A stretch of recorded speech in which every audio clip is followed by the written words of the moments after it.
नमस्ते दोस्तों। अभी हम बात करेंगे सेफ हैंडलिंग ऑफ केमिकल्स के बारे में। जैसे कि आप जानते हैं, अलग अलग टॉपिक्स या सब टॉपिक्स में हमने केमिकल्स के बारे में हमने जानकारी ली थी।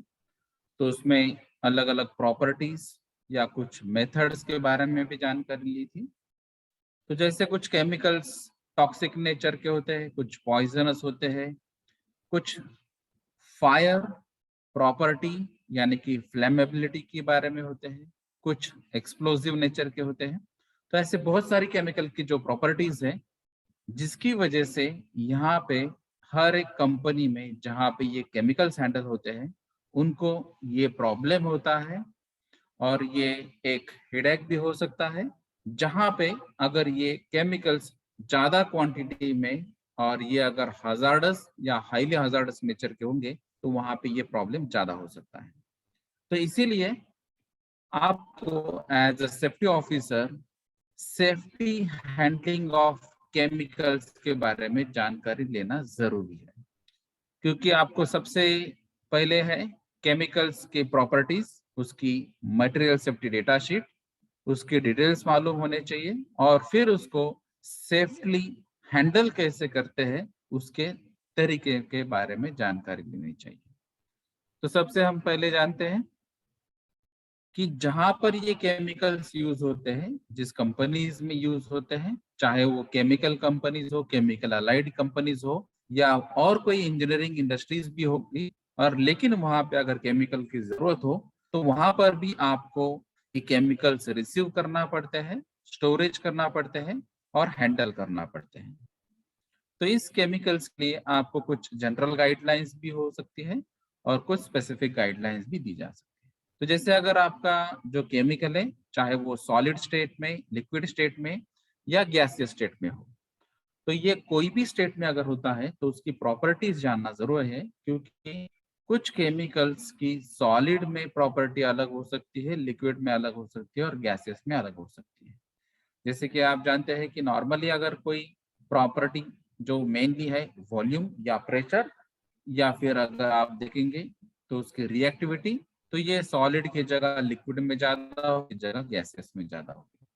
उसी तरह उसकी विस्कोसिटी चेंज होगी, डेंसिटी चेंज होगी, और ऐसे बहुत सारी प्रॉपर्टीज यहाँ पे चेंज हो सकती है। तो ये जो भी डेंजरस प्रॉपर्टीज है इसमें, जो स्पेशली हम रिसीव करने के लिए, स्टोरेज करने के लिए, हैंडल करने के लिए आपको जानकारी चाहिए, वो सभी प्रॉपर्टीज की आपको जानकारी चाहिए। हर एक नंबर, हर एक यूनिट की आपको उसकी सिग्निफिकेंस यानी इंपॉर्टेंस मालूम होनी चाहिए। तो पता चलेगा कि पर्टिकुलर केमिकल इस क्वांटिटी एनवायरमेंट में होगा, इस टेम्परेचर प्रेशर कंडीशन में होगा, तो उसको ठीक तरह से, उसको एक सेफ तरह से कैसे हैंडल करते हैं, कैसे स्टोर करते हैं और उसको कैसे रिसीव करते हैं। दूसरी चीज है यहाँ पे जो केमिकल सब्सटेंसेस है, अगर उसको हैंडल करते टाइम आपको ये चीज आपको ध्यान में रखनी है कि डायरेक्ट जो कांटेक्ट होता है, जैसे कि स्किन कांटेक्ट, अगर आप हाथ से कुछ केमिकल्स हैंडल करते होंगे, या फिर आप कहीं से उसको ट्रांसफर करते होंगे, ट्रांसपोर्ट करते होंगे, या कुछ बैग्स में उसको पुअर करते होंगे, या फिर कहीं पे पैकेजिंग में भी आपको यहाँ पे पॉसिबिलिटी है कि स्किन कांटेक्ट में आ सकते हैं। तो यहाँ पे जितना पॉसिबल है वो वहाँ पे केमिकल सब्सटेंसेस का डायरेक्ट कांटेक्ट आपको अवॉइड करना चाहिए। तो ये एक जनरल गाइडलाइन है। फिर उसके लिए आपको कुछ ऑटोमेशन आप यूज कर सकते हैं, या फिर कुछ मैकेनिकल डिवाइसेस यूज कर सकते हैं, और ये अगर इंजीनियरिंग कंट्रोल पॉसिबल नहीं है तो आप पर्सनल प्रोटेक्टिव इक्विपमेंट यूज कर सकते हैं। जैसे अगर आपको कोई केमिकल बैरल से आपको रिएक्टर्स में ऐड करना है, तो आप बैरल में से उसको निकाल के रिएक्टर में डालने के लिए कोई पंपिंग प्रोविजन वहां पे यूज कर सकते हैं, पाइपलाइंस यूज कर सकते हैं, या वैक्यूम सिस्टम यूज कर सकते हैं। अगर ये पॉसिबल नहीं है तो आप मैन्युअली उसको इन्वर्टेड यूट्यूब में, जैसे उसको हम सिफन कंसेप्ट कहते हैं, सिफन ट्यूब कंसेप्ट, तो ये सिफन ट्यूब का प्रिंसिपल आप यूज करके उसको आप निकाल सकते हैं और फिर रिएक्टर में ऐड कर सकते हैं। या फिर अगर ये भी पॉसिबल नहीं है तो यहाँ पे मैन्युअली आपको ये केमिकल निकाल के रिएक्टर में डालने के लिए एटलीस्ट जो मिनिमम पर्सनल प्रोटेक्टिव इक्विपमेंट की जरूरत होती है, उस हिसाब से आपको उसको पहनना चाहिए। जैसे अगर यहाँ पे एसिड उसकी प्रॉपर्टी है एसिडिक प्रॉपर्टी है केमिकल की, तो आपको एसिड प्रूफ ग्लोव्स यहाँ पे यूज करने चाहिए जो एसिड को रजिस्ट कर सकते हैं, ऐसे गॉगल्स यूज करने चाहिए, एप्रॉन्स यूज करने चाहिए, शूज यूज करने चाहिए, और ऐसे बहुत सारे पीपीज यहाँ जरूरत हो सकती है। तो केमिकल किस चीज का है, केमिकल की प्रॉपर्टीज क्या है, कितनी क्वांटिटी है, और उसको एग्जैक्टली कैसे हैंडल करना है, उसके बेसिस पे आप ये पीपी भी डिसाइड कर सकते हैं। तो कहीं जगह आपको कंटेनर्स यूज करना पड़ते हैं, कहीं जगह आपको कुछ छोटे कैंस यूज करना पड़ते हैं, कहीं जगह आपको पाउडर्स भी यूज करना पड़ते हैं, तो यहाँ पे आपको पॉलीथीन बैग्स या फिर दूसरे कुछ बैग्स भी यहाँ पे यूज करना पड़ते होंगे। तो ये सभी चीजें में रखते हुए आपको एप्रोप्रिएट पीपी यहाँ पे हैंडल करनी चाहिए। उसके अलावा जो हाईली रिएक्टिव केमिकल्स होते हैं स्पेशली, तो ये हाईली रिएक्टिव केमिकल्स के लिए आपको कुछ स्पेसिफिक प्रिकॉशनरी मेजर्स लेने चाहिए, कुछ स्पेसिफिक कंडीशंस को कंट्रोल करना होगा। जैसे अगर कोई टेम्परेचर बढ़ता है और उसकी वजह से अगर रिएक्टिविटी उसकी बढ़ती है वो केमिकल्स की, तो आपको टेम्परेचर कंट्रोल करना पड़ेगा। इन केस अगर कोई हाई प्रेशर क्रिएट करने वाला केमिकल होगा तो आपको प्रेशर कंट्रोल करना पड़ेगा। अगर इन केस वो हाई एसिडिक या हाईली अल्कलाइन केमिकल्स होंगे तो उसका आपको लेवल कंट्रोल करना पड़ेगा, वॉल्यूम कंट्रोल करना पड़ेगा। अगर इन केस यहाँ पे लीकेजेस के चांसेस है तो वहाँ पे आपके जो फिटिंग्स होते हैं या फिर गैसकेट्स होते हैं, जॉइंट्स होते हैं, उसको भी आपको कंट्रोल करना पड़ेगा। तो ये अलग अलग पैरामीटर्स कंट्रोल करना जरूरी है जहाँ पे हाईली रिएक्टिव केमिकल्स होते हैं। इन केस ऐसा कुछ हाईली रिएक्टिव केमिकल है जो वाटर के साथ वायलेंटली रिएक्ट करता है, यानी कि जैसे ही वाटर कांटेक्ट में आता है उसका रिएक्शन रेट बढ़ जाता है, या फिर वो एक्सोथर्मिक रिएक्शन क्रिएट करता है, या फिर टेम्परेचर क्रिएट करता है, टेम्परेचर इंक्रीज करता है, और फिर उसका जो बेसिक प्रॉपर्टी है वो हाईली हजार्डस कैटेगरी में या हजार्डस लेवल पे चला जा सकता है। तो ऐसे कुछ रिएक्टिव केमिकल्स के बारे में आपको पहले जानकारी लेनी चाहिए और उसके बाद में ही उसको हैंडल करना चाहिए। तो ये कुछ जनरल गाइडलाइंस है कोई भी केमिकल्स हैंडल करने के लिए, रिसीव करने के लिए या स्टोर करने के लिए। तो जब भी कोई भी इंडस्ट्री की बात आती है तो बहुत सारी इंडस्ट्रीज में, हर एक इंडस्ट्रीज में कुछ ना कुछ केमिकल्स आपको यूज करना पड़ते हैं। जैसे अभी कोई इंजीनियरिंग इंडस्ट्री होगी तो वहाँ पे प्योरली केमिकल बहुत ज्यादा यूज नहीं होते होंगे, लेकिन सॉल्वेंट वहाँ पे यूज करना है। अगर इनकेस आपको वहाँ पे गैस जो यूज करना है, जैसे कि एलपीजी यूज होते हैं या फिर सीएनजी यूज होते हैं, तो वो एज अ फ्यूल आप वो भी यूज कर सकते हैं, या फिर कहीं पे वेल्डिंग टेक्निक्स यूज होती है या फिर कटिंग टेक्निक्स यूज होती है, उसके लिए भी कुछ गैसेस यूज करना पड़ते हैं। तो ये बहुत सारे ऐसे तरीके हैं जहां पर अलग अलग एप्लीकेशंस के लिए आपको कुछ ना कुछ केमिकल स्टोर करने की जरूरत हो सकती है। तो यहाँ पे मेन टाइप्स क्या होते हैं स्टोरेज के, तो नॉर्मली ये जो लिक्विड है, ये लिक्विड टेम्परेचर कंडीशन में आप रखते हैं। दूसरा जो है वो है लिक्विफाइड गैस अंडर प्रेशर, जैसे कि हमने एलपीजी की बात कही थी, लिक्विफाइबल पेट्रोलियम गैस। तो ये जो स्टोरेज होता है ये अंडर प्रेशर होता है उसका, और ये जो लिक्विड स्टेट है ये गैस में कन्वर्ट हो जाती है नॉर्मल एटमॉस्फेयर टेम्परेचर प्रेशर पे। फिर है तीसरा गैस अंडर प्रेशर। तो जनरल जैसे गैसेस होते हैं, एसिटिलीन आपको शायद यूज करना पड़े, या फिर प्रोपेलिन यूज करना पड़े, या फिर प्रोपेन यूज करना पड़े, या हाइड्रोजन यूज करना पड़े। ऐसे बहुत सारे गैसेस है जो शायद आपको अंडर प्रेशर यहाँ पे यूज करना पड़ सकता है। उसके अलावा है refrigerated storage of liquids at low temperature. तो कहीं जगह आपको रेफ्रिजरेंट्स की जरूरत हो सकती है, और ये जो रेफ्रिजरेंट्स है, तो ये रेफ्रिजरेंट्स के यहाँ पे आपको रेफ्रिजरेंट्स जो साइकिल है, रेफ्रिजरेशन साइकिल, उसमें आपको यूज करना पड़ता है। जैसे नॉर्मली है अमोनिया, ठीक है, तो ये अमोनिया एक ओल्डेस्ट रेफ्रिजरेंट है जो आपको रेफ्रिजरेशन साइकिल में यूज करना पड़े, या फिर आप बहुत सारे फ्रियॉन सीरीज वाले भी बहुत सारे ऐसे केमिकल्स है जो आपको रेफ्रिजरेंट करके यूज करना पड़ते हैं। तो ये अलग अलग मेन टाइप से स्टोरेज के, आपको लिक्विड स्टोर करना है, या फिर लिक्विफाइड गैस स्टोर करना है, या फिर गैस अंडर प्रेशर स्टोर करना है, या फिर रेफ्रिजरेंट स्टोर करना है। तो नॉर्मली ये 4 मेन टाइप होते हैं स्टोरेज ऑफ केमिकल्स के लिए। तो इसके अलावा भी बहुत सारे मेन या सब क्लासिफिकेशन यहाँ पे इंडस्ट्री वाइज या लोकल गाइडलाइंस वाइज भी हो सकता है। उसके अलावा जो जनरली जैसे कुछ इंडस्ट्रीज ने बताया है, जैसे आपको फोकस करना है स्टोरेज के लिए मेंटेनेंस एंड सेफ्टी। तो जब भी हम प्रेशराइज वेसल्स यूज करते हैं, प्रेशर वेसल ऑपरेशन यूज करते हैं, तो उसके लिए ये जनरल टिप्स है। जैसे कि यहाँ पे आपको अवेयरनेस मैक्सिमम होना चाहिए कोई भी प्रेशर वेसल के बारे में, या फिर जो सेफ्टी प्रोटोकॉल्स है उसको फॉलो करना चाहिए। जो प्रोटेक्टिव डिवाइसेस यहाँ पे है वो इंस्टॉल करना चाहिए, जैसे कि यहाँ पे प्रेशर सेंसर होना चाहिए, टेम्परेचर सेंसर होना चाहिए, फ्लो सेंसर होना चाहिए, लेवल सेंसर होना चाहिए। तो ये अलग अलग सेंसर्स भी आप यहाँ पे प्रोटेक्टिव मेजर्स यूज कर सकते हैं। उसके अलावा जो इंस्पेक्शन टेक्निक है या फिर डेली बेसिस पे आपको जो रूटीन वर्क करना पड़ता है और जनरलाइज ऑब्जर्वेशन करना पड़ता है, वो भी इंस्पेक्शन आपको डेली बेसिस पे करना चाहिए। जहां पे आपको लगता है कि ये पर्टिकुलर पार्ट या एक्सेसरीज या माउंटिंग्स या कोई स्पेसिफिक फिटिंग्स, या अगर आपको लगता है कि ये रिप्लेस करना जरूरी है, तो आप यहाँ पे रिप्लेसमेंट उसको नेसेसरी के पॉइंट ऑफ व्यू उसको रिप्लेसमेंट करना चाहिए, उसका मेंटेनेंस करना चाहिए या रिपेयर करना चाहिए। और जहाँ पे सेफ्टी इक्विपमेंट की जरूरत होती है, जैसे कि यहाँ पे सेफ्टी वॉल हो सकता है, रप्चर डिस्क हो सकती है, या फिर जो एडिशनल सेफ्टी वॉल होता है, उसके बारे में भी आपको यहाँ पे ध्यान रखना है। और फिर जो भी रिक्वायरमेंट होगी उस हिसाब से आपको ये सेफ्टी इक्विपमेंट्स यहाँ पे ऐड करना है।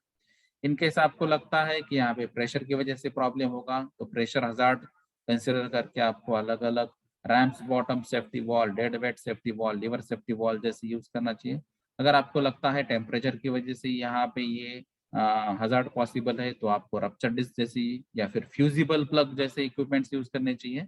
अगर इनकेस आपको लगता है फायर के चांसेस ज्यादा है, तो फायर एक्सटिंग्विशिंग मीडिया जो होता है, तो ऑटोमेटिक स्प्रिंकलिंग सिस्टम टाइप जैसे जो इक्विपमेंट्स है वो आपको यहाँ पे यूज करने चाहिए। तो ये अलग अलग बातें आपको यहाँ पे ध्यान में रखनी है। और ये जो हम स्टोरेज बता रहे हैं, अगर ये अंडर प्रेशर होता है तो उस ओरिएंटेड ये प्रेशर वेसल के लिए जनरल टिप्स हैं।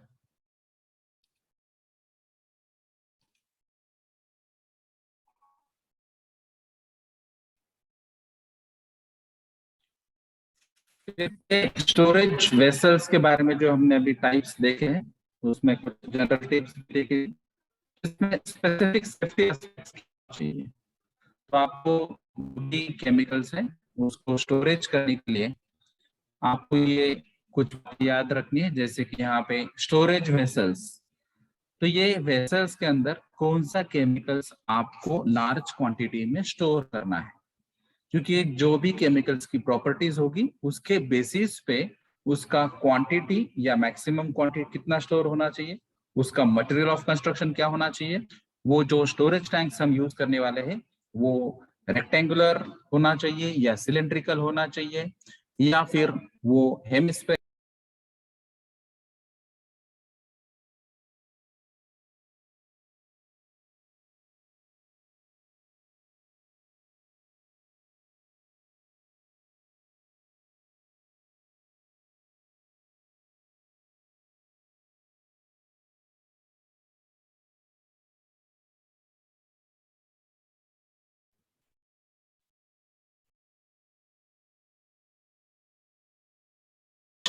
या 10 टन टू 10,000 टन तक। तो ये मटेरियल आपका किस प्रॉपर्टी का है और कितनी क्वांटिटी में स्टोर करना है उसके बेसिस पे आप डिजाइन कर सकते हैं। और ये डिजाइन में सबसे इंपॉर्टेंट होता है उसका थिकनेस, उसका मटेरियल ऑफ कंस्ट्रक्शन, उसका हाइट, और बहुत सारे अलग अलग हेड्स या फिर जो नोजल जॉइंट्स इनलेट और आउटलेट के लिए, या फिर पाइप जॉइंट्स या फिटिंग्स।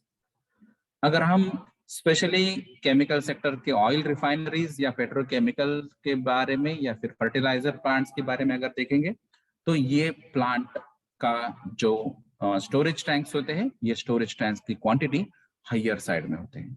तो ये थाउजेंड्स टन्स में ही नॉर्मली ये बहुत सारे टैंक्स होते हैं अगर आप लार्ज स्केल इंडस्ट्रीज की बात करेंगे तो वहां पर आपको ज्यादा ध्यान देना होगा, क्योंकि क्वांटिटी हायर साइड में है, इसका मतलब है हजार्ड्स की लेवल हायर साइड में है, रिस्क लेवल हायर साइड में, और इनकेस अगर एक्सीडेंट होता है तो उसका इम्पैक्ट भी ज्यादा ही होगा।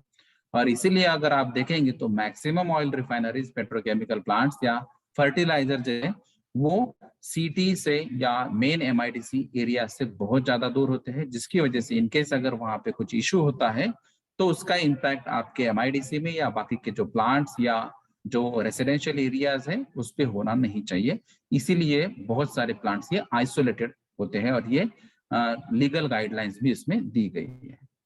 उसके अलावा जो लीकेजेस की पॉसिबिलिटीज या कहीं पे ब्रेक्स की पॉसिबिलिटीज या कहीं पे फायर हजार्ड्स की पॉसिबिलिटीज या फिर और कुछ हजार्ड्स हैं जो अलग अलग टाइप्स के हो सकते हैं, लेकिन अगर हायर लेवल हजार्ड्स की हम बात करेंगे तो उसके पे आपको ध्यान देना होगा कि कौन सा अगर केमिकल लीक होता है तो उसकी वजह से प्रॉब्लम क्या होता है। जैसे अगर हमने क्लोरीन के बारे में सुना है तो क्लोरीन आप वाटर ट्रीटमेंट प्लांट के लिए भी यूज करते हैं, जैसे कि पोर्टेबल या ड्रिंकिंग वाटर प्लांट में वो एज अ डिसइंफेक्टेंट यूज होता है। उसके अलावा अगर हम देखेंगे तो हम नॉर्मल जो स्विमिंग टैंक्स होते हैं या फिर कॉरपोरेशन के बहुत सारे ऐसे वाटर टैंक्स होते हैं जहां पर ये क्लोरीन यूज होता है। अगर आप क्लोरीन का इंडस्ट्रियल यूज देखेंगे तो उसमें भी बहुत सारे हैं, या फिर sewage treatment plant, effluent treatment plants, यहाँ पर भी क्लोरीन बहुत ज्यादा यूज होता है। और कुछ केमिकल रिएक्शंस में भी chlorine as a raw material use होता है। तो ये जो रिएक्शंस है या फिर एज अ डिसइंफेक्टेंट प्रॉपर्टी है, इसके वजह से क्लोरीन का अगर यहाँ पे लीक होने का चांसेस होता है तो क्लोरीन की अगर प्रॉपर्टी देखेंगे हम तो क्लोरीन नॉर्मली 1 to 3 ppm तक ही मैक्सिमम परमिसिबल लिमिट्स अलाउड है, वो चाहे पोल्यूशन कंट्रोल बोर्ड की तरफ से हो या कोई स्टैंडर्ड्स की तरफ से हो या एमएसडीएस में लिखा हो। इसका रीजन यही है कि ये एक टॉक्सिक या पॉइजनस केमिकल है जिसकी वजह से आपको बहुत ज्यादा हेल्थ के प्रॉब्लम्स हो सकते हैं। तो इसीलिए यहाँ पे आपको ये आइडेंटिफाई करना होगा कि कौन से ऐसे केमिकल्स है जो लीक हो सकते हैं और लीक होने के बाद उनके हेल्थ इफेक्ट्स या फिर फायर के चांसेस या एक्सप्लोजन के चांसेस हो सकते हैं। तो ये हजार्ड्स आपको आइडेंटिफाई करना नेसेसरी है। और स्पेशली उन केमिकल्स पे आपको ध्यान देना है जो कलरलेस है, ऑर्डरलेस है और जिनकी वजह से आपको पता ही नहीं चले कि यहाँ पे ये लीकेजेस है। तो वहां पे शायद आपके प्रेशर रेगुलेटर्स आपको काम में आएंगे, जिसकी वजह से वहां पे पता चलेगा कि ये एक ही लाइन होने के बाद भी ये प्रेशर रेगुलेटर कम प्रेशर बताता है, तो वहां पे कहीं ना कहीं लीकेजेस है। अगर आपने जो पढ़ा है और हमने भी ये डिस्कस किया है ऑलरेडी, बहुत सारे जो मेजर डिजास्टर्स हो चुके हैं वर्ल्ड लेवल पे, उसमें सबसे बड़ा डिजास्टर जो है भोपाल गैस ट्रेजेडी, जहां पे मिथिल आइसोसाइनेट यानी कि एमआईसी लीक हुआ था और जिसकी वजह से 3000 प्लस डेथ हो चुकी है। तो यहाँ पर भी अगर हम उसका डिटेल स्टडी करेंगे तो वहां पर भी स्टोरेज टैंक्स की बात आती है, स्टोरेज में जो परमिसिबल लिमिट्स है उसकी बात आती है, स्टोरेज में जो फिटिंग्स होती है या फिर वॉल प्रोविजन होती है उसकी भी बात आती है। और उसके अलावा जो फॉस्जिन वहां पे था वो फॉस्जिन टैंक्स, उसके स्टोरेज और उसकी सेफ्टी के बारे में भी यहाँ पे बात आती है। तो वहां पर भी बहुत सारे सेफ्टी मेजर्स थे, फिर भी वहां पे फेलियर हुआ है, तो वहां पर भी अलग रीजंस आ चुके हैं और उसके बेसिस पे भी आपको कुछ safety aspects specific storage vessels के बारे में आपको ध्यान रखना है। क्योंकि यहाँ पर भोपाल गैस ट्रेजेडी में भी एक्सोथर्मिक रिएक्शन हुई थी, टेम्परेचर इंक्रीज हुआ था, रेट ऑफ रिएक्शन बढ़ गई थी और यहाँ पे गैसेस का जो रेट ऑफ जनरेशन था वो भी बढ़ चुका था। और बैक प्रेशर की वजह से जो लाइंस में पानी जाना चाहिए था या फिर जो नॉर्मल स्क्रबर थ्रू जाना चाहिए था वहां पर ये एमआईसी मिक्स हुआ था और जिसकी वजह से ये एटमॉस्फेयर में चला गया और जो भोपाल सिटी है वहां पर ये चला गया डेंसिटी की वजह से।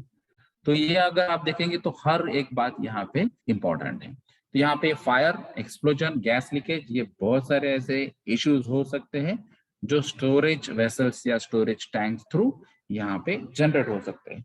तो आपके यहाँ पे इसीलिए हर एक जगह, जैसे कि यहाँ पे एक specific hazardous chemical oriented rule है, manufacture storage import and hazardous chemical rule 1989, MSIC rule 1989 में बहुत सारी प्रिकॉशनरी मेजर्स उन्होंने बताई है और वहां पे स्पेशली शेड्यूल्स में दिया गया है कि ये अगर केमिकल है तो ये केमिकल की प्रॉपर्टी इस होने की वजह से यहाँ पे थ्रेशोल्ड लिमिट क्वांटिटी आप इतना ही स्टोर कर सकते हैं। तो ये मैक्सिमम क्वांटिटी का लिमिट देने की वजह से भी आपको स्टोरेज वेसल उस हिसाब से या स्टोरेज टैंक्स उस हिसाब से डिजाइन करने चाहिए। और फिर इसके बारे में आपको ध्यान भी रखना है कि इनकेस अगर ये लीकेज होते हैं या फिर कहीं पे ये गिर जाते हैं तो उसकी वजह से मैन पावर पे, प्रॉपर्टीज पे या एनवायरनमेंट में कोई भी एडवर्स इफेक्ट नहीं होना चाहिए। तो इसके लिए भी आपको ध्यान रखना है। तो यहाँ पे अगर आप देखेंगे, स्पेशली हम जब बात करते हैं तो फ्लेमेबल लिक्विड्स की, तो स्टोरेज टैंक्स में अगर फ्लेमेबल लिक्विड्स होते हैं, यानी कि जो लिक्विड्स इजीली फायर कैच कर सकते हैं, जिनका फायर पॉइंट या फ्लैश पॉइंट कम होता है, यानी कि कम टेम्परेचर पे ही वो फायर कैच करने जैसे जो केमिकल्स होते हैं, तो उनके लिए नाइट्रोजन ब्लैंकेटिंग ये सबसे अच्छा तरीका है। तो ये नाइट्रोजन ब्लैंकेटिंग क्या होता है? तो ये नाइट्रोजन जो गैस होता है वो एज अ ब्लैंकेट काम करेगा, जिसकी वजह से यहाँ पे फायर एक्सटिंग्विश होने के लिए मदद होगी। यानी कि जैसे अभी हमने सबसे पहले जो फायर और एक्सप्लोजन चैप्टर में पढ़ा था कि फायर ट्रायंगल अगर आपको मालूम है तो उसके बेसिस पे आपको उसके फायर एक्सटिंग्विशिंग के मेथड भी आपको जानना जरूरी है, क्योंकि ये सिंपल होता है। जैसे अगर यहाँ पे आप देखेंगे तो आपको फायर कैच करने के लिए ऑक्सीजन की जरूरत होती है, यानी कि एयर। यहाँ पे आपको फ्यूल की जरूरत होगी और यहाँ पे आपको हीट की जरूरत होगी। अगर तीनों एलिमेंट यहाँ पे मौजूद है तभी यहाँ पे ये फायर हो सकता है। और इनकेस अगर फायर कैच भी होता है तो यहाँ पे कोई भी अगर आपने एलिमेंट कट कर लिया तो उसकी वजह से यहाँ पे फायर जो है वो आपके कंट्रोल में आ सकती है। जैसे अगर आपने डिसाइड कर लिया कि ये मुझे ऑक्सीजन कट ऑफ करना है, तो ऑक्सीजन कट ऑफ करने के लिए ये नाइट्रोजन ब्लैंकेटिंग आप यूज कर सकते हैं। तो ये नाइट्रोजन वहां पे अगर आप इंसर्ट करेंगे, और ये नाइट्रोजन की प्रॉपर्टी है कि ये इनर्ट गैस है, तो ये किसी के साथ रिएक्ट नहीं होता है और ये फायर को भी हेल्प नहीं करता है, इसीलिए आप नाइट्रोजन यूज कर सकते हैं। तो ये जैसे नाइट्रोजन यहाँ पे ऐड हो जाएगा तो ऑटोमेटिक ऑक्सीजन रिमूव हो जाएगा, और इसकी वजह से ये फायर ट्रायंगल जो कंप्लीट था वो दो ही एलिमेंट रहेंगे और फायर आपके कंट्रोल में हो सकती है। तो ये नाइट्रोजन ब्लैंकेटिंग इसलिए यूज करते हैं। उसके अलावा नाइट्रोजन ये एक इनर्ट गैस है, इसलिए अगर किस वेसल्स में या स्टोरेज टैंक्स में आपका और ऑलरेडी कोई केमिकल्स है तो वो केमिकल्स के साथ भी रिएक्ट नहीं करेगा। ये प्रॉपर्टी की वजह से भी आप नाइट्रोजन ब्लैंकेटिंग यूज कर सकते हैं। तो ये एक्सटिंग्विशिंग सिस्टम जो होती है, यानी कि फायर बुझाना या आग बुझाना, उसके लिए भी ये काम में आती है। और उसके अलावा जो हाई प्रेशराइज सिलेंडर्स होते हैं या फिर कुछ केमिकल्स होते हैं उसके डिजाइन में भी और उसके ब्लैंकेटिंग काम के लिए भी नाइट्रोजन यूजफुल होता है। तो ये नाइट्रोजन ये एक ऐसा केमिकल है।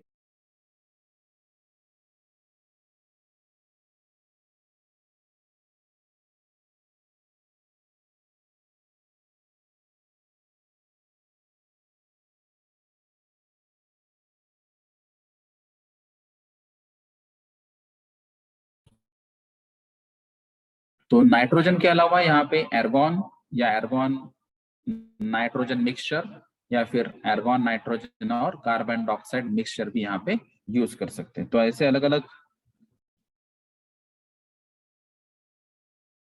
जो आप ब्लैंकेटिंग के लिए यूज कर सकते हैं।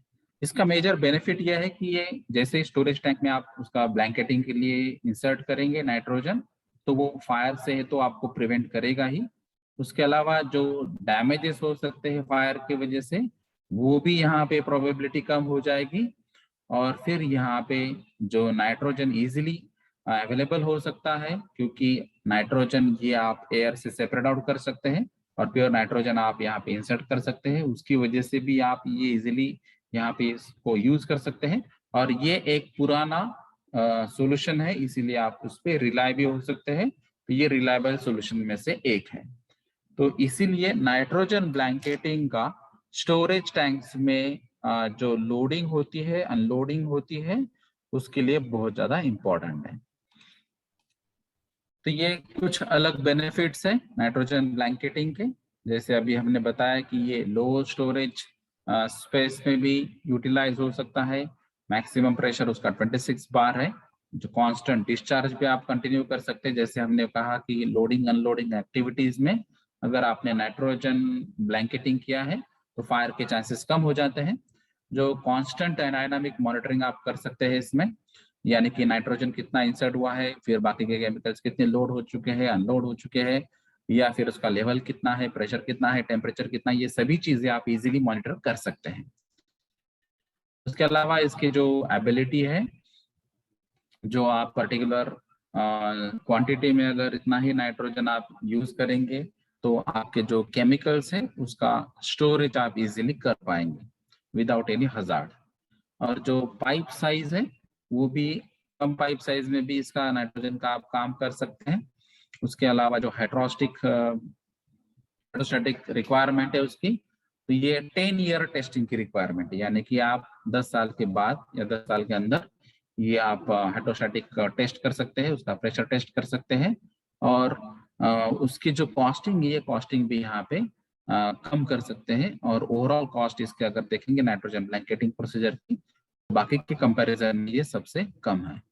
और अगर आपकी सिस्टम्स है, यानी कि पाइप सिस्टम्स, वॉल सिस्टम्स, तो ये ब्लैंकेटिंग के लिए आप जो यूज करते हैं, ये अगर रोबस्ट कंस्ट्रक्शन होगा तो फिर यहाँ पे एक्सीडेंट होने के चांसेस बहुत ज्यादा है। अभी ये जो हम केमिकल हैंडलिंग की बात कर रहे हैं, तो सबसे इंपॉर्टेंट बात जो है यहाँ पे केमिकल इंडस्ट्रीज में केमिकल हैंडल करने के लिए केमिकल की MSDS यानी मटेरियल सेफ्टी डेटा शीट। तो MSDS के बारे में हमने ऑलरेडी डिटेल में स्पेशल सेशन लिया है, तो वहां पे आप डिटेल पढ़ सकते हैं। लेकिन यहाँ पे मैं अभी बेसिक रिकॉलिंग कर देता हूँ कि ये ऐसा एक डॉक्यूमेंट होता है जहाँ पे वर्कर को ये समझ में आता है कि आपको ये केमिकल हैंडल करने के लिए कौन कौन से प्रोसीजर्स को फॉलो करना चाहिए। जब आप स्टोर करते होंगे, जब आप रिसीव करते होंगे, जब आप ट्रांसफर करते होंगे, ट्रांसपोर्ट करते होंगे, लोडिंग करते होंगे, अनलोडिंग करते होंगे, तो बहुत सारे ऐसे एक्टिविटीज है जब आपको ये केमिकल को हैंडल करना है। तो उस केमिकल को हैंडल करने के लिए उसके जो प्रॉपर्टीज है उसकी मालूमात आपको मालूम होनी चाहिए। इसीलिए यहाँ पे MSDS में अलग अलग सिंबल्स यूज होते हैं, या फिर अलग अलग गाइडलाइंस होती है, अलग अलग नंबर्स यूटिलाइज होते हैं, जिससे आपको पता चले कि ये केमिकल का मेन प्रॉब्लम क्या है और उसको फिर सेफ्टी तरीके से कैसे हैंडल किया जाता है। इन केस अगर फिर भी लीकेज होता है या स्पॉइलेज होता है, स्पिलेज होता है, या फिर एक्सीडेंट होता है, फायर कैच होती है, एक्सप्लोजन होता है, तो फिर उसके बाद में आपको मेडिकल ट्रीटमेंट क्या देने चाहिए, और फिर जो भी आपको ऑपरेशन हुआ है या फिर प्रॉब्लम हुआ है उसको कैसे कंट्रोल किया जाता है, किसको कॉल करना चाहिए, किस एक्सपर्ट्स का ओपिनियन लेना चाहिए, ये सभी जानकारी ये मटेरियल सेफ्टी डेटा शीट में दी जाती है। इसीलिए केमिकल हैंडलिंग या सेफ केमिकल हैंडलिंग के तरीकों में से MSDS आपको सबसे इंपॉर्टेंट बात है। उसके अलावा है केमिकल कंपैटिबिलिटी। तो केमिकल कंपैटिबिलिटी के बारे में भी हमने अलग सेशन में डिटेल में पढ़ा है। तो स्पेशली जब हम केमिकल हैंडलिंग की बात करती है तो MSDS और कंपैटिबिलिटी ये दोनों बातें यहाँ पे आने वाली है। तो कंपैटिबिलिटी का मतलब है कि जो दो आप केमिकल यूज करने वाले हैं या स्टोर करने वाले हैं, तो अगर आप अलग अलग टैंक्स नियर बाय यहाँ पे स्टोर करने वाले हैं, या फिर अलग अलग केमिकल्स कुछ रिएक्शंस में आपको यूज करना है, या फिर रिएक्टर्स में यूज करना है, या फिर उसका लोडिंग या अनलोडिंग एक्टिविटी करना है, तो जब भी दो केमिकल्स आते हैं तो अगर ये इनकेस कांटेक्ट में आते हैं तो उसकी वजह से कुछ प्रॉब्लम होता है या नहीं, ये आपको चेक करना है। उसको हम कहेंगे केमिकल कंपैटिबिलिटी। उसके बेसिस पे आपको डिसाइड करना है कि ये दो केमिकल एट ए टाइम आपको यहाँ पे यूज करना जरूरी है या नहीं। अगर इनकेस ये अगर यूज करते हैं तो उसकी वजह से क्या प्रॉब्लम हो सकता है। तो ये कंपैटिबिलिटी चार्ट जो होता है उसको आपको पहले पढ़ना चाहिए, और उसके बाद में ही आपको ये डिसाइड करना चाहिए कि ये दो केमिकल्स आपको एट ए टाइम हैंडल करना है नहीं। जैसे कुछ लिक्विड्स और सॉलिड्स होते हैं जो कंपैटिबल होते हैं, कुछ जगह सॉलिड सॉलिड भी कंपैटिबल नहीं हो पाते, या कुछ सॉलिड लिक्विड भी कंपैटिबल नहीं होते। जैसे अभी वाटर कंपैटिबल होता है अल्कोहल के साथ, बिकॉज ये मिक्स हो जाता है। लेकिन अगर वही हम गैसोलाइन पेट्रोल की बात करेंगे तो पेट्रोल ये वाटर के साथ मिसिबल नहीं है, तो वो मिक्स नहीं होता है, तो पेट्रोल अगर लाइट वेट होगा, डेंसिटी कम होगी, तो वाटर से ऊपर रहेगा और जिसकी वजह से यहाँ पे फायर कैच हो सकती है। तो जो मिक्सिबल लिक्विड्स है इजीली कंपैटिबल या मिक्सचर बना सकते हैं, कंपैटिबल लिक्विड्स है, और जो इजीली मिक्स नहीं हो पाते हैं वो इनकम्पैटिबल कैटेगरीज में आ सकते हैं।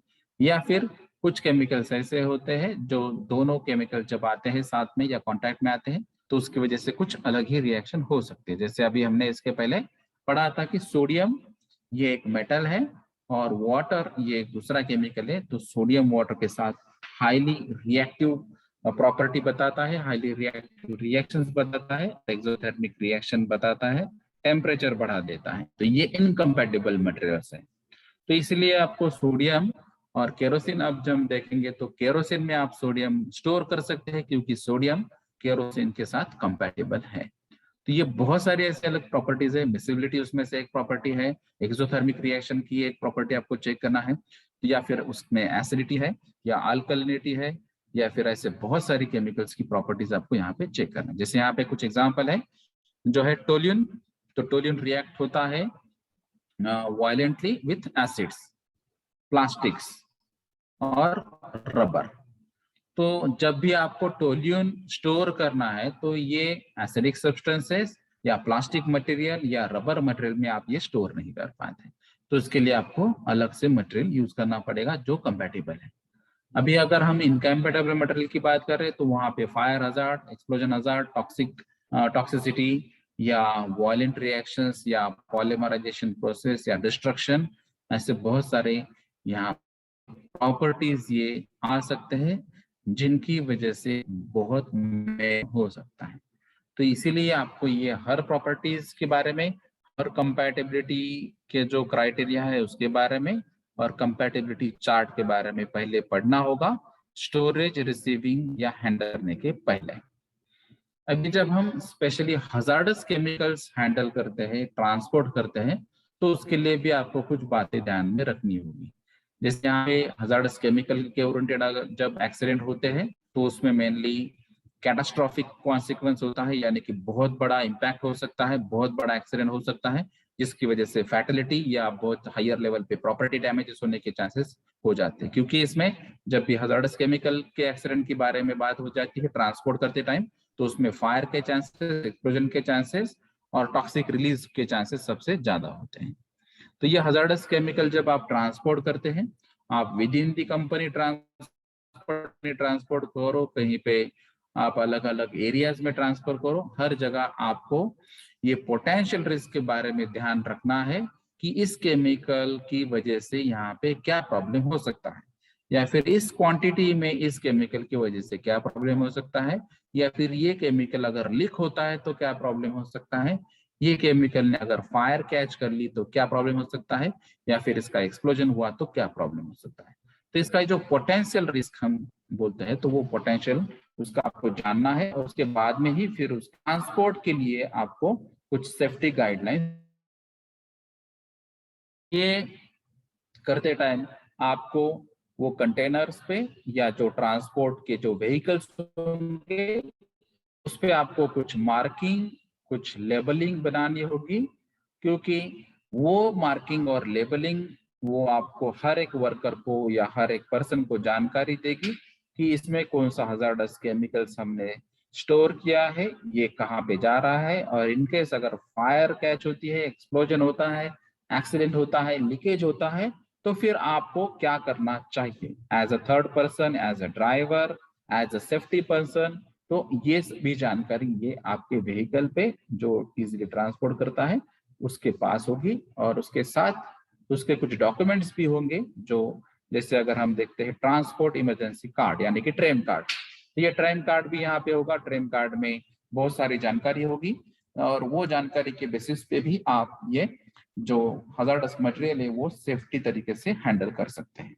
अगर यहाँ पे आपको जानकारी क्लियर नहीं है या फिर आप समझ नहीं पा रहे, तो नियरेस्ट पुलिस स्टेशन को अगर आप फोन कॉल करेंगे तो ये भी आपको कुछ डेटा मिलेगा, या फिर आप जो इमरजेंसी कॉल्स होते हैं उनको भी अगर आप बताएंगे कि ये ऐसा ऐसा सिंबल से, ये ऐसा ऐसा नाम है इसका केमिकल्स का, और यहाँ पे ये गैस लीक हो रहा है या फिर एसिड स्पिलेज हो रहा है या फिर फायर कैच हुआ है, जो भी है आपको जितना जानकारी ठीक तरह से देंगे उस हिसाब से उसका जो प्रोटेक्शन मेजर या ट्रीटमेंट प्रोसेस होगी वो अच्छी तरह से हो सकती है।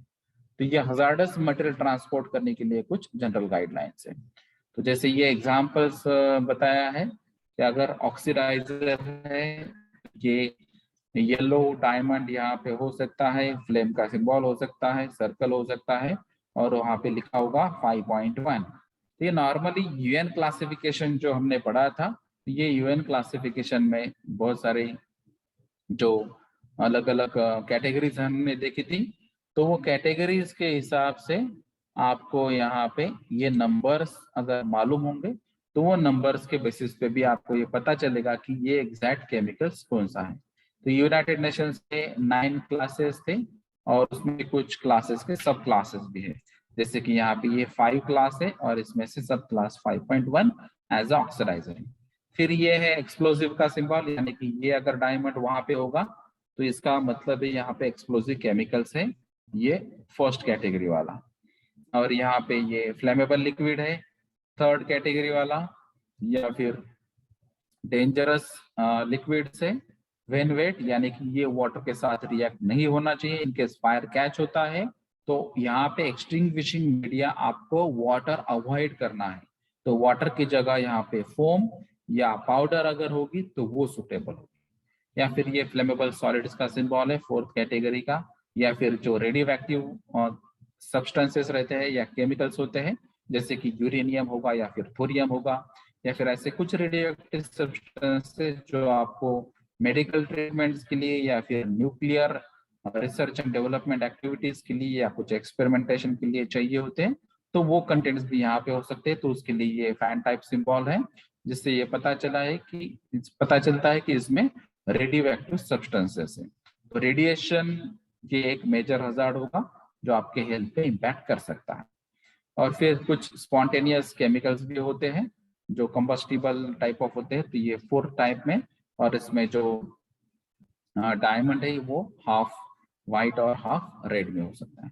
तो ये आपको मेनली अगर आपने यूनाइटेड नेशंस के क्लासिफिकेशन उसके सिंबल्स अगर आपने पढ़े होंगे तो उसके बेसिस पे आपको ये पता चलेगा कि या हजार्डस मटेरियल ट्रांसपोर्ट करते हैं तो उस टाइम आपको ये कुछ लेबलिंग्स और मार्किंग्स से बहुत सारे लोगों को ये अवेयरनेस मिल जाएगी कि ये ट्रांसपोर्ट व्हीकल में एग्जैक्टली केमिकल कौन सा है, उसका जो प्रॉपर्टी है वो क्या है। तो जैसे अभी हमने बात की थी बहुत सारे अलग अलग केमिकल्स के टाइप देखे हैं, तो जब भी हम केमिकल ट्रांसफर करते हैं ट्रांसपोर्ट करते हैं तो ये अलग अलग तरीके से हो सकता है। जैसे कि यहाँ पे रोड ट्रांसफर हो सकता है, क्या यानी कि बाय रोड, जैसे अभी हमको रोड पे दिखाई देते हैं कुछ टैंकर्स, तो वो पेट्रोल के, डीजल के, एलपीजी की या बहुत सारे ऐसे केमिकल्स होते हैं, तो रोड से ये ट्रांसफर हो सकता है।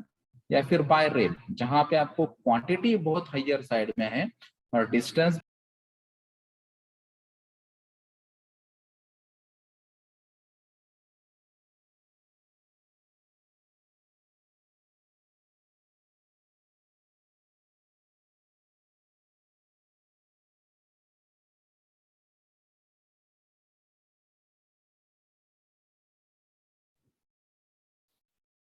तो कहीं जगह आपको रिक्वायरमेंट होगी कि बाय वाटर भी आपको ट्रांसफर करना है, यानी कि शिप थ्रू, तो यहाँ पे बहुत सारे कंटेनर्स यूज कर सकते हैं, या फिर एयरवेज थ्रू भी आप ये ट्रांसपोर्ट हो सकता है। तो ये अलग अलग ट्रांसपोर्टेशन के रूट्स हैं जिसके थ्रू ये केमिकल्स ट्रांसपोर्ट हो सकते हैं। तो जो कंटेनर्स नॉर्मली यूज होते हैं, तो ये मैक्सिमम केस में स्टैंडर्ड कंटेनर्स ही यूज होते हैं, जहां पे सेफ्टी का ध्यान रखा गया हो, जहां पे मटेरियल ऑफ कंस्ट्रक्शन का, उसकी थिकनेस का, उसके एंटी करोसिव प्रॉपर्टीज का और उसकी जो रिजिड प्रॉपर्टी है उसका, हर एक चीज का यहाँ पे ध्यान रखा होगा। ऐसे ही स्टैंडर्डाइज कंटेनर्स यहाँ पे यूज करते हैं नॉर्मली ट्रांसपोर्टेशन के लिए। और जो ट्रक्स या टैंकर्स होते हैं, इनकेस अगर वो उसका एक्सीडेंट हो जाता है तो एक्सीडेंट के बाद भी कम से कम प्रॉपर्टी डैमेज, कम से कम जो फैटलिटीज है वो होनी चाहिए, इसका भी उन्होंने ध्यान रखा होता है और उस हिसाब से ही वो जो केमिकल ट्रांसपोर्टेशन के लिए जो ट्रक्स और टैंकर्स यूज करते हैं उसका डिजाइन होता है। इनकेस अगर यहाँ पे फायर कैच होता है या एक्सप्लोजन होता है तो उसकी वजह से पब्लिक या प्रॉपर्टी डैमेज कम से कम होनी चाहिए, उसका भी ध्यान रखा जाता है। वहाँ पे फायर एक्सटिंग्विशन सिस्टम्स भी होती है। और यहाँ पे इनकेस अगर करोजन के चांसेस है, जैसे कि करोजिव केमिकल्स होते हैं या फिर टॉक्सिक केमिकल्स होते हैं, ये भी अगर यहाँ पे ट्रांसपोर्ट होते हैं तो उसकी वजह से भी प्रॉब्लम्स हो सकते हैं। इसीलिए यहाँ पे मिनिमम जो इम्पैक्ट है वो पब्लिक पे या एनिमल्स या बर्ड्स या ओवरऑल एनवायरनमेंट के जो भी फैक्टर्स होंगे उस पे निगेटिव इम्पैक्ट नहीं होना चाहिए, इसके लिए भी यहाँ पे ध्यान रखा जाता है। तो इनकेस अगर कहीं पे ऐसे कुछ बात होती है तो इमरजेंसी प्रोविजंस यहाँ पे प्रोवाइड होनी चाहिए। जो भी लोकल डिस्ट्रिक्ट कलेक्टर होगा उसके अंडर ये इमरजेंसी सिचुएशंस यहाँ पे हैंडल होगी और ये कम से कम टाइम में ये कवर होना चाहिए। उस हिसाब से भी ये ट्रांसपोर्टेशन में या व्हीकल्स में कुछ ना कुछ अरेंजमेंट होती है। तो जो भी पब्लिक होगी यहाँ पे नियर बाय पब्लिक होगी या विलेज एरिया होगा, तालुका प्लेसेस होंगे या फिर रोड के आजू बाजू में जो ट्रैफिक होगी, ये सभी पब्लिक को यहाँ पे वार्निंग दी जाएगी। और इन केस अगर आपको लगता है कि ये जो मिनिमम डिस्टेंस क्राइटेरिया यहाँ पे फुलफिल नहीं होता है तो कहीं जगह आपको ये भी जरूरत पड़ जाती है कि ट्रैफिक को कंट्रोल करना होता है और उनको रिवर्स में जाने के लिए पुश करना होता है। क्योंकि इनकेस अगर ये सिलेंडर्स है या फिर गैस है और एक्सप्लोजन के चांसेस है और एक्सप्लोजन की वजह से वो पेरीफेरी या एक्सपोजर एरिया बहुत ज्यादा कवर करता है तो वहां पर आपको ये ट्रैफिक को भी कवर करना होगा। या फिर नियर बाय अगर रेसिडेंशियल एरिया है तो उनको भी बताना होगा कि आपको ये रेस्क्यू करना होगा, यानी कि ये रेस्क्यू ऑपरेशन आपको यहाँ पे कंटिन्यू करना होगा और वहां पे जो भी पब्लिक होगी उसको इवैक्यूएट करना होगा। और फिर जो भी यहाँ पे कुछ पर्सन जो यहाँ पे हेल्प कर सकते हैं आपको, वो पब्लिक को भी यहाँ पे आपको कंट्रोल करना होगा, डायरेक्शन देनी होगी और फिर ये जो इमरजेंसी सिचुएशन है वो कम टाइम में आपको हैंडल करनी होगी। तो यहाँ पे जो केमिकल्स ट्रांसपोर्ट होते हैं तो उसकी फिजिकल प्रॉपर्टीज, केमिकल प्रॉपर्टीज या हैंडलिंग प्रॉपर्टीज, ये सॉलिड फॉर्म में है, पाउडर फॉर्म में है, लिक्विड फॉर्म में है, गैसेस फॉर्म में है, अंडर प्रेशर है या फिर ये लिक्विफाइबल फॉर्म में है। तो जो भी है ये सभी जानकारी आपको सबसे पहले उसकी लेनी है।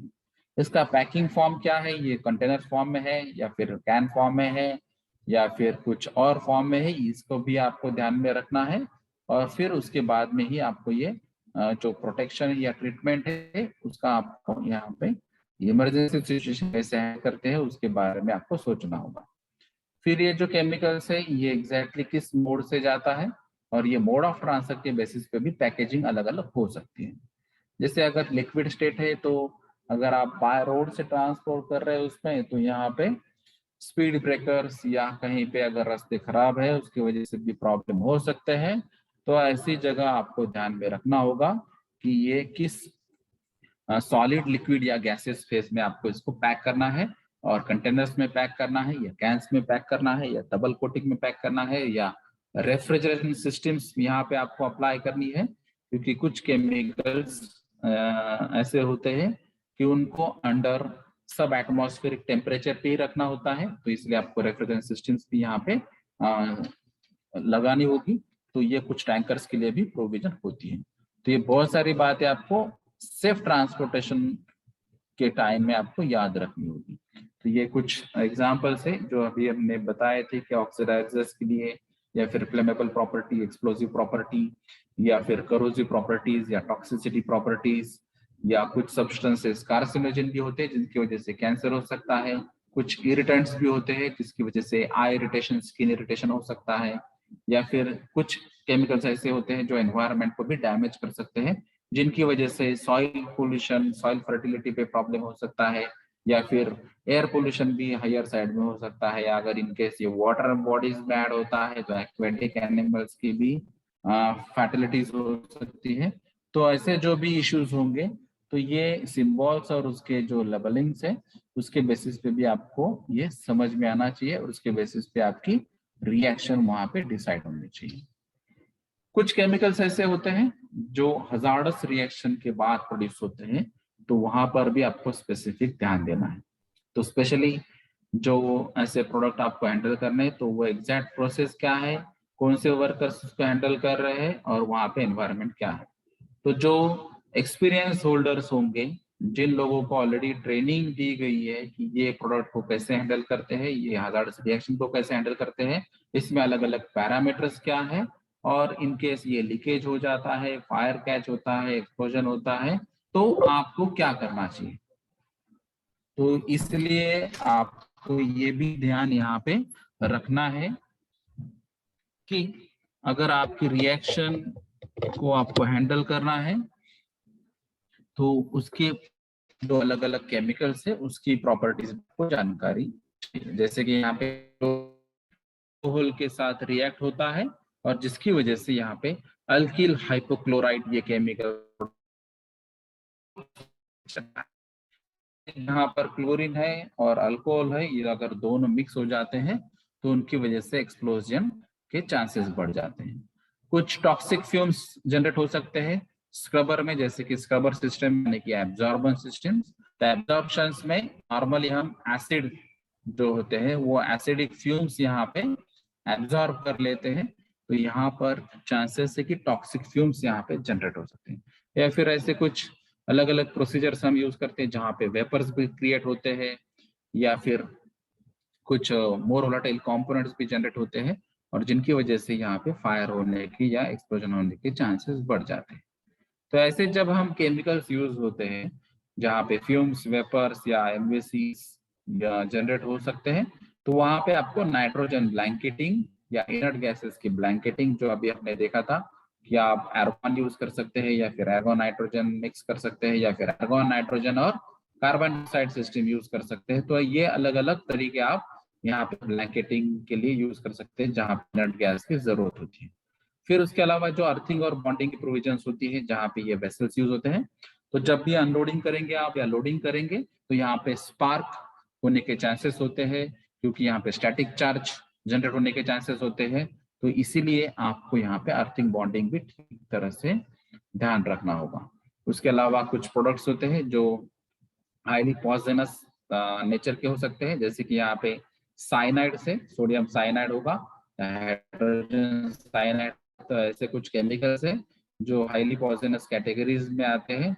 तो उनको हैंडल करने के लिए भी आप स्पेसिफिक प्रोविजन रखनी चाहिए। तो ये टोटली क्लोज सिस्टम्स आपको यूज करने हैं, ये डायरेक्ट कांटेक्ट में नहीं आने चाहिए, एनवायरमेंट में नहीं आने चाहिए, कहीं पे लीकेजेस के नहीं रखने, के चांसेस भी नहीं रखने हैं।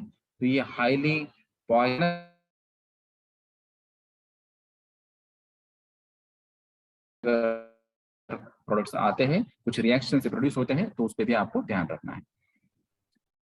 अभी स्पेसिफिक जब हम पेस्टिसाइड्स की बात करते हैं, तो यहाँ पे पेस्टिसाइड जब ट्रांसपोर्ट करते हैं तो उसके लिए भी कुछ स्पेसिफिक आपको गाइडलाइंस है। जैसे कि यहाँ पे जो ट्रक या पिकअप में अगर आप पेस्टिसाइड्स लेके जा रहे हैं तो उसको एक सेफ्टी तरीके से ही लेके जाना होगा। जैसे कि हम यहाँ पे देख रहे हैं कि ये जो पेस्टिसाइड्स के जो कंटेनर्स है उसको टाइटली यहाँ पे लॉक किया जा रहा है, क्योंकि अगर ये इनकेस यहाँ से निकल जाते हैं नीचे तो दूसरे व्हीकल्स के एक्सीडेंट की वजह से ये पेस्टिसाइड्स यहाँ पे बाहर आ जाएगा और ये पेस्टिसाइड्स एनवायरनमेंट में चला जाएगा। तो पेस्टिसाइड्स अगर एनवायरनमेंट में चला जाता है तो आपको मालूम है कि ये एक पॉइजनस केमिकल है, क्योंकि पेस्टिसाइड्स में से जो साइड से दैट इज किल, तो ये पेस्ट को किल करने के लिए हम ये केमिकल्स यूज करते हैं।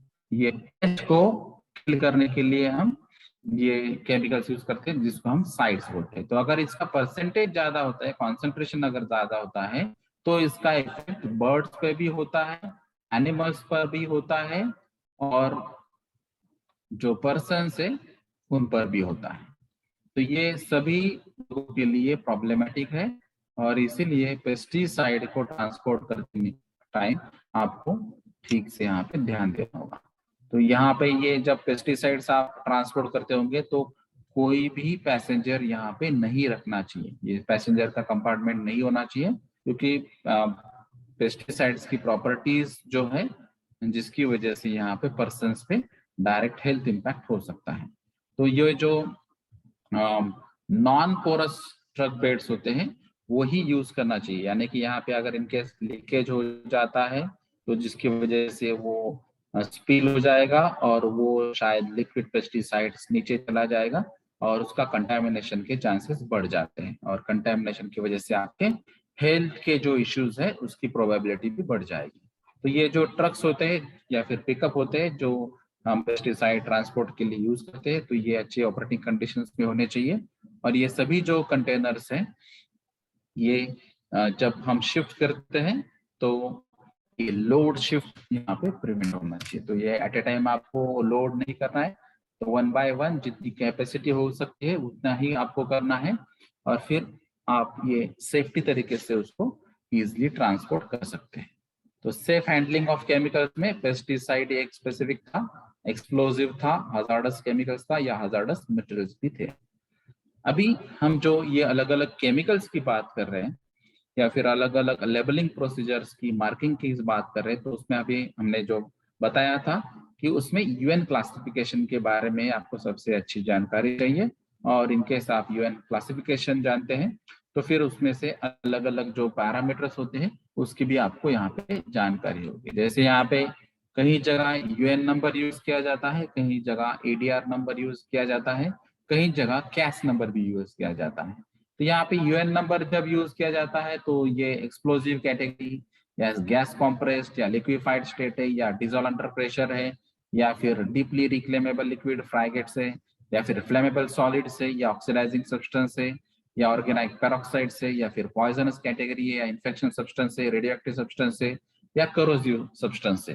तो ये प्रॉपर्टीज के ऊपर इसका यूएन क्लासिफिकेशन यहाँ पे डिसाइड होगा। तो जब ये हमने पहले पढ़ा था कि 1 2 3 4 5 6 7 8 9 क्लासेस में होता है। नॉर्मली ये 1 सॉलिड, ये 2 लिक्विड, ये 3 गैसेस होते हैं, और फिर इसमें अलग अलग पॉइजनस, टॉक्सिक, फ्लेमेबल, करोसिव ऐसे अलग कैटेगरीज के भी और रेडियोएक्टिव सब्सटेंसेस भी यहाँ पे हो सकते हैं।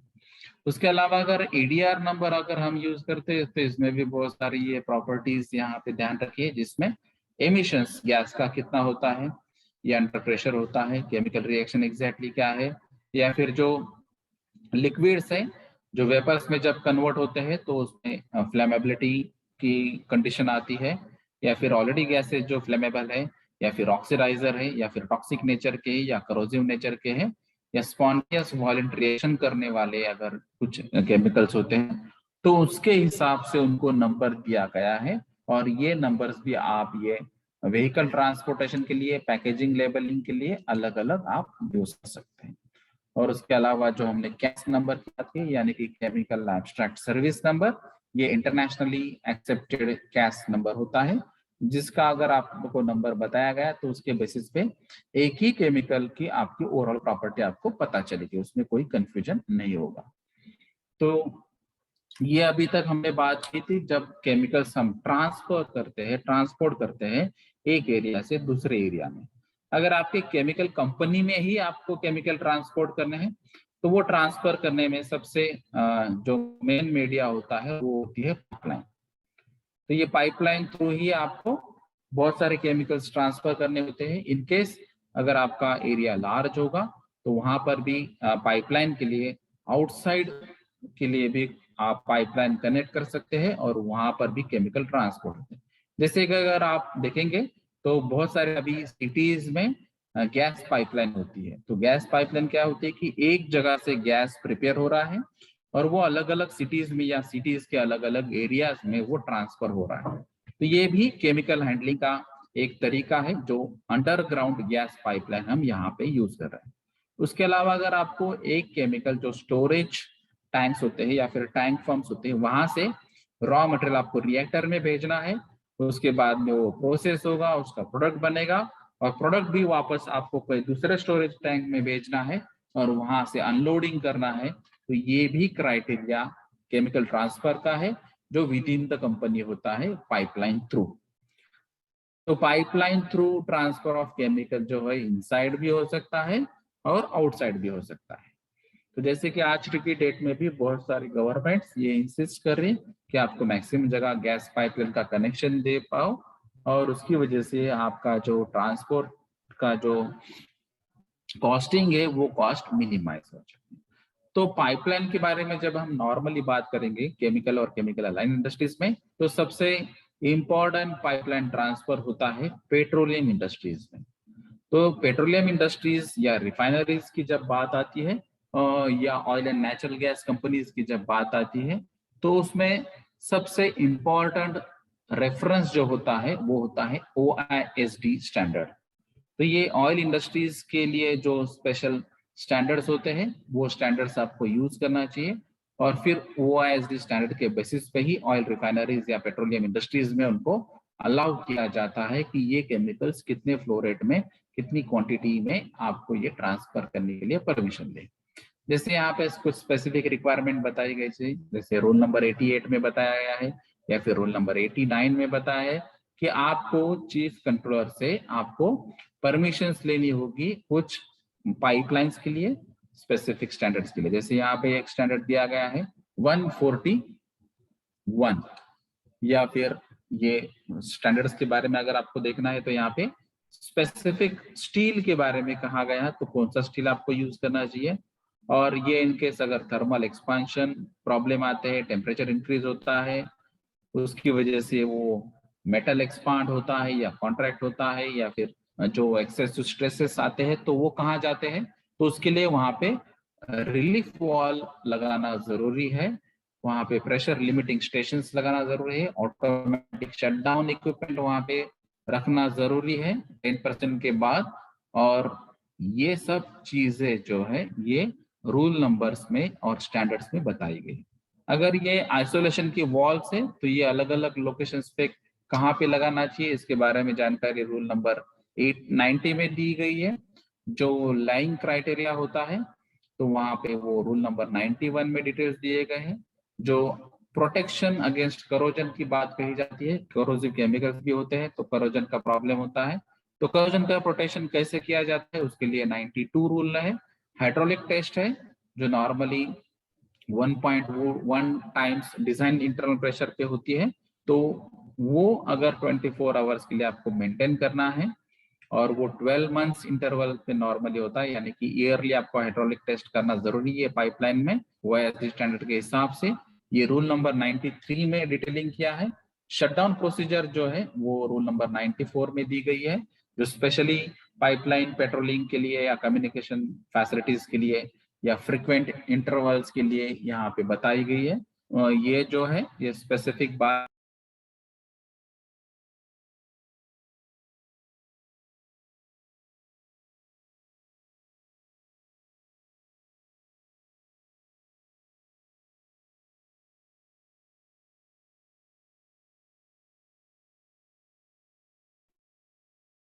जो चेकिंग होती है गेजेस की, यानी कि प्रेशर गेज आपको चेक करना है या फिर बूस्टर पंप स्टेशन को चेक करना है, तो ये कम से कम 1 साल में एक बार करना है, ये रूल नंबर 96 में दिया है। उसके अलावा जो अप्रूवल होते हैं, अल्टरेशन होते हैं, यानी कि आपको अगर कुछ पाइपलाइंस में चेंजेस करने हैं तो उसके लिए आपको अप्रूवल लेना होगा चीफ कंट्रोलर से, वो रूल नंबर 97 में दिया है। और जो चीफ कंट्रोलर की पावर्स क्या क्या हो सकती है वो आपको रूल नंबर 99 में दिया है, स्पेशली रिपेयरिंग के लिए या फिर जो पब्लिक सेफ्टी के बारे में वो आप क्या क्या एग्जैक्ट कंट्रोल कर सकते हैं, वो सब पावर्स 90।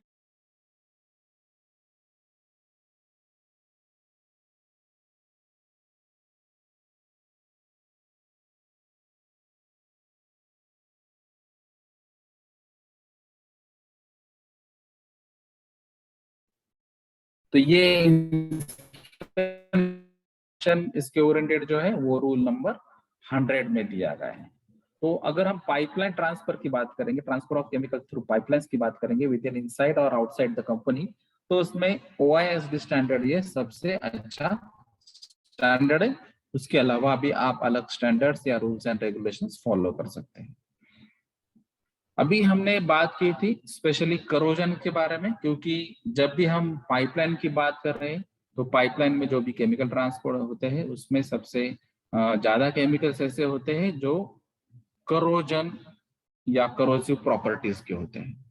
तो अब अगर हम जैसे हमने बात की थी अभी गैस जो अंडरग्राउंड पाइपलाइंस में होती है, या फिर कुछ लिक्विड्स अंडरग्राउंड पाइपलाइन से आपको ट्रांसफर करना होता है। तो अंडरग्राउंड पाइपलाइन अगर होती है तो वहां पे करोजन कंट्रोल करने के लिए कैथोडिक प्रोटेक्शन ये एक इंपॉर्टेंट मेथड। तो कैथोडिक प्रोटेक्शन एग्जैक्टली क्या होता है? तो करोजन सबसे पहले आपको मालूम होना चाहिए। तो करोजन ये ऐसा एक फिनोमिना है जिसको हम normally chemical engineering point of view या chemistry point of view oxidation कह सकते हैं। तो ये नॉर्मली जैसे हम MS या माइल्ड स्टील यूज करते हैं यानी कि आयरन Fe, तो अगर आप Fe मेटल यूज कर रहे हैं तो यहाँ पे Fe का अगर ऑक्सीडेशन होता है तो वो आयरन ऑक्साइड्स बना देगा। तो ये ऑक्सीडेशन क्यों होगा? क्योंकि ये ऑक्सीजन यानी कि एयर तो ऑलरेडी प्रेजेंट होती है हर इंडस्ट्रीज में नियर बाय इक्विपमेंट्स पे, और यहाँ पे अगर ये Fe एक्टिवेट होगा, एक्टिव होगा, तो वो ऑक्सीजन के साथ रिएक्ट करेगा और यहाँ पे आयरन ऑक्साइड्स यहाँ पे तैयार हो जाएंगे। तो ये आयरन ऑक्साइड्स तैयार होने के बाद ये एक लेयर फॉर्म में होते हैं और इसकी वजह से यहाँ पे एक करोजन फिनोमिना यहाँ पे तैयार होता है, यानी कि जिसको हम ये लेयर्स को हम रस्टिंग कहते हैं या रस्ट कह सकते हैं। तो ये मटेरियल जो मेन प्योर मटेरियल होता है उसका डिग्रेडेशन या क्वालिटी डिग्रेड कर लेता है, और जिसकी वजह से अगर ये कंटिन्यूअस फिनोमिना हो जाता है तो उसका जो थिकनेस है वो रिड्यूस होने लगता है। अगर ये मटेरियल का थिकनेस रिड्यूस होने लगा तो उसका जो डिजाइन प्रेशर, उसकी जो कैपेसिटी, उसकी कैपेबिलिटी ये भी रिड्यूस होने लगती है। और ये अगर प्रोसेस कंटिन्यू हो जाती है तो वहां पे जो हम इरोजन के बारे में कहते हैं तो ये इरोजन भी स्टार्ट हो जाता है और ये वहां पे होल्स भी जनरेट होने लगते हैं और उसका जो प्रेशर लिमिट होता है वो भी कम हो जाता है। तो जो रिजिड मटेरियल होता है पहले इनिशियली, तो अभी वो रिजिड नहीं रह पाता है, जिसकी वजह से यहाँ पे क्रैक होने के चांसेस, लीकेज होने के चांसेस ज्यादा हो जाते हैं। तो इसीलिए आपको ऐसा कुछ कंपोनेंट्स ढूंढना होगा जो आपके पाइपलाइन को यहाँ पे प्रोटेक्ट कर सकते हैं। ठीक है, तो ये कैथोडिक प्रोटेक्शन ये एक टेक्निक है जिसकी वजह से आप ये अंडरग्राउंड पाइपलाइन है उसको बचा सकते हैं। तो ये एक डायग्राम है जिसके बेसिस पर आपको पता चलेगा, जिसको हम कहते हैं impressed current method for cathodic protection of an underground pipeline. तो यहाँ पे आपको डायग्राम में पता चल रहा है कि ये सरफेस है यानी कि ये ग्राउंड लेवल है और ये अंडरग्राउंड पाइप है। ठीक है, तो अगर ये अंडरग्राउंड पाइप होगा या टैंक होगी तो उसको हम अभी कैसे बता दें। तो ये टैंक्स या पाइपलाइन अगर यहाँ पे होगी तो अगर इसको अभी बचाना है तो आपको ये एक तरीका आप कर सकते हैं कि यहाँ पे एक ग्राफाइट एनोड आप यूज कर सकते हैं, यहाँ पे एक रेक्टिफायर यूज कर सकते हैं। ये रेक्टिफायर आपको प्लस ये यहाँ पे कनेक्ट करना है और माइनस ये पाइपलाइन को या टैंक्स को कनेक्ट करना है। तो इसकी वजह से यहाँ पे ऐसा होता है कि हम ये स्पेसिफिकली इंटेंशनली ये करंट सप्लाई कर रहे हैं इस टैंक्स को, और ये करंट इंप्रेशन देगा और इसीलिए हम इसको इंप्रेस्ड करंट मेथड कहते हैं। तो ये जो ग्राफाइट एनोड है तो ये आपके टैंक को या कैथोड को जो होगा, जो पाइपलाइन भी हो सकती है, तो उसको ये बचा सकता है। तो ये इंप्रेस्ड करंट की वजह से यहाँ पे जो करोजन होने वाला है या फिर इसका जो रेट है वो रिड्यूस हो जाएगा और यहाँ पे करोजन के चांसेस बढ़ जाते हैं। लेकिन ये ऑलरेडी ग्राफाइट है यानी कि ये एंटी कोरोसिव केमिकल है, इसलिए यहाँ पर ये भी बच सकता है और ये टैंक या पाइपलाइन भी यहाँ पे बच सकते हैं। अगर ये पॉसिबल नहीं है तो उसके लिए ये दूसरी मेथड भी आप यूज कर सकते हैं जिसको हम कहते हैं सैक्रिफिशियल एनोड, यानी कि यहाँ पे आपको ऐसा कोई मेटल यूज करना है जिसको सैक्रिफाइस देना है, यानी ये पाइप को या पाइपलाइन को या टैंक्स को बचाने के लिए ये मैग्नीशियम यहाँ पे यूज किया गया है। ये इसकी प्रॉपर्टी कैसी होती है कि ये जो पाइप या टैंक का जो प्रॉपर्टी होगा इससे ज्यादा एक्टिव ये मैग्नीशियम हो सकता है। तो जो हाईली एक्टिव मटेरियल हो गए as compare to the pipe और टैंक स्टोरेज, तो ये हाई एक्टिव मटेरियल यहाँ पे यूज करेंगे, मेटल यूज करेंगे। और फिर ये अगर ज्यादा एक्टिवेट होते हैं तो उसकी वजह से करोजन का यहाँ पे अट्रैक्शन mg पे होगा as compare to the pipeline. तो ये क्या कर रहा है, तो ये इंटेंशनली ये एक्टिव मेटल यहाँ पे यूज किए जाते हैं, इसको कनेक्ट किए जाते हैं, करोजन का रेट यहाँ पे बढ़ जाता है और ये मैग्नीशियम यहाँ पे करोड़ हो सकता है। लेकिन ये करोजन यहाँ पे होने की वजह से ये पाइपलाइन या स्टोरेज टैंक जो है ये आपका बच सकता है। तो ये पाइप प्रोटेक्शन या टैंक प्रोटेक्शन है अंडरग्राउंड स्टोरेज में।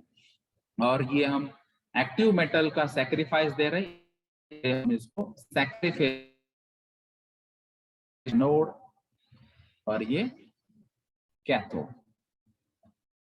तो ये एनोड सैक्रिफाइस हुआ है और कैथोड को हमने प्रोटेक्ट कर लिया, यानी कि पाइपलाइन या स्टोरेज को हमने प्रोटेक्ट कर लिया। एक टेक्निक आप यहाँ पे यूज कर सकते हैं, स्पेशली जहां पे आपको केमिकल जो करोसिव नेचर के हैं उनको यूज करना है। अभी ये पाइपलाइन रिलेटेड और एक ऑपरेशन है जिसको हम कहते हैं पिगिंग ऑपरेशन। तो ये पिगिंग ऑपरेशन या इंटेलिजेंट पिगिंग क्या होती है, तो पिगिंग ऑपरेशंस में अगर आप देखेंगे तो जहां पर आपको मेंटेनेंस करना है, क्लीनिंग करना है, कुछ रिपेयर करना है, तो ये पिगिंग ऑपरेशन यहाँ पे आ सकता है। तो यहाँ पे ये पिगिंग ऑपरेशन में जो डिवाइस यूज होता है उसको कहते हैं पिग्स। तो ये इसको मेंटेनेंस एक्टिविटीज में ये पिग्स को यूज किया जाता है।